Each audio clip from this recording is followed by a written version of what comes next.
You feed your dog every day. You walk them. You make sure they have water and a warm place to sleep. The basics are covered. You know that. But there is a layer beneath the basics. 9 things that cost almost nothing in time or effort that most dog owners do rarely or never. And the difference they make to your dog's emotional life, their sense of security, their long-term behavioral health is significant. Not dramatic gestures, not expensive changes. Small daily practices that land deeply in the psychology of the animal you share your life with. Today we are going through all 9.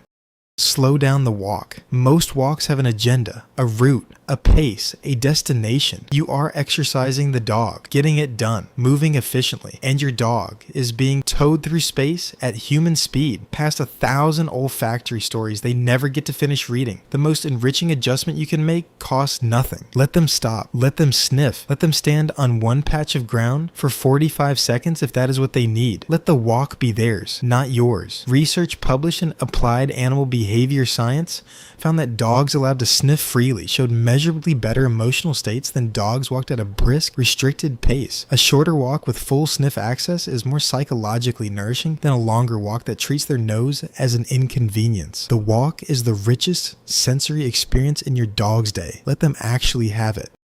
Their name for good things only. Your dog's name is the most emotionally loaded word in their vocabulary. From the beginning, it was paired with attention and good things incoming. It was supposed to mean, look at me, something worth your while is about to happen. But in most households, the name slowly drifts.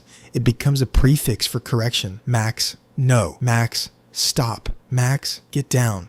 The name loses its charge. It begins to predict negative information instead of positive connection. And a dog who flinches slightly when they hear their own name is a dog whose most important word has been quietly damaged over time. Use their name only for good things.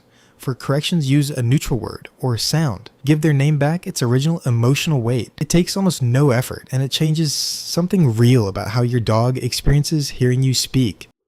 Sit on the floor with them, not on the couch, with them beside you, not crouching briefly before standing back up, on the floor, at their level, for a few minutes with nothing else going on. Coming down to a dog's level removes the postural dominance that is a constant feature of human-dog interaction. The height differential, the looking down, the looming quality of human bodies over dogs. They adapt to it, but it carries a subtle weight. Getting on the floor says, in the oldest body language available, I am not above you right now. We are just here together. Most dogs respond by becoming noticeably softer and more physically affectionate within seconds, because the barrier, however invisible it seemed, just came down. Let them sniff before greeting. When another dog approaches on a walk or a person reaches towards your dog, the most common instinct is to manage the interaction. Hold the leash tight, direct the greeting, keep things moving. What your dog needs is the chance to gather information before committing to a social interaction. Sniffing is not a precursor to greeting. For a dog, it is the greeting. It is how they establish identity, emotional state, and intent. Rushing past this phase is the equivalent of someone cutting off your handshake mid-gesture and pushing you forward before you have had a chance to read the room. Let them sniff first. Let the interaction unfold at their pace rather than yours. The difference in their comfort and behavioral regulation is immediate and obvious when you start doing this consistently.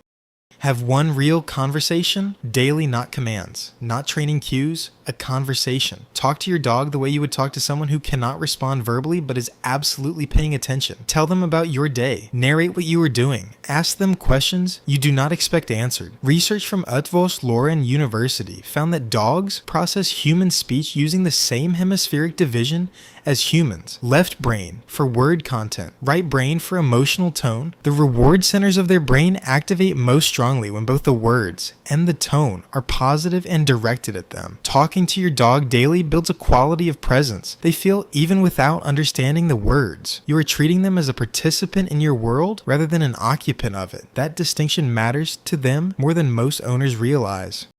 Do nothing together. Scheduled, intentional, unstructured time. No walk, no training, no play. Just existing in the same space without agenda. Most of a dog's time with their owner is task-oriented. Feeding, walking, grooming, training. Genuinely idle time, where the owner is simply present and the dog can choose what to do with that presence, is something most dogs get very little of. The nervous system of a dog that is always responding to cues, always anticipating the next task, never fully rests. this. Unstructured time together gives it permission to settle. Sit outside with them in the evening. Read with them beside you. Just be in the room without directing anything. That shared stillness is something your dog's nervous system recognizes and stores as safety, and they need it more than most owners give them.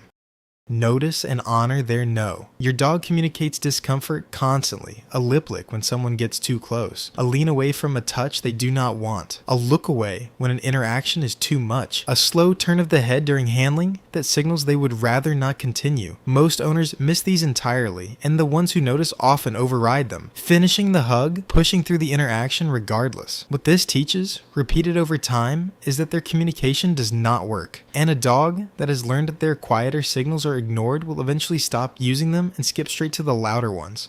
Veterinary behaviorists are consistent on this.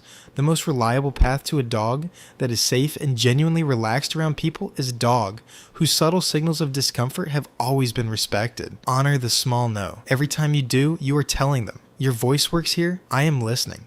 Give them something to sniff out, not a food bowl placed on the floor. Food hidden in grass, scattered in a sniff mat, tucked into a puzzle feeder, wrapped in a towel for them to work through. The dog's nose is the gateway to their primary cognitive engagement with the world. Nose work activates the brain in a way that physical exercise alone does not. It is genuinely tiring in the best possible way, mentally satisfying in a manner that even a long walk cannot fully replicate. Research consistently shows that dogs who engage in regular nose work display lower cortisol and more relaxed behavioral profiles than dogs without this kind of enrichment in their daily routine. 5 minutes of sniff out work daily does more for your dog's psychological well-being than most owners realize, and it costs almost nothing to set up.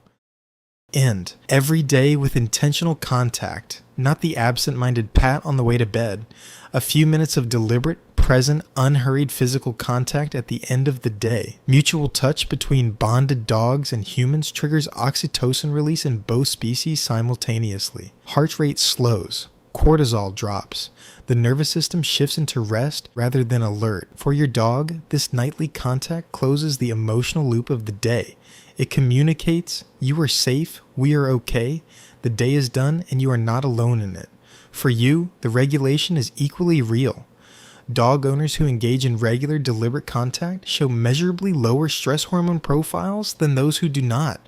End the day with them, fully present. Just a few minutes, let both of your nervous systems settle together into something quiet and good. None of these require extra money. Most take less than 5 minutes. All of them land somewhere real in the psychology of your dog. The basics keep them alive. These keep them well. Drop a comment. I read every single one.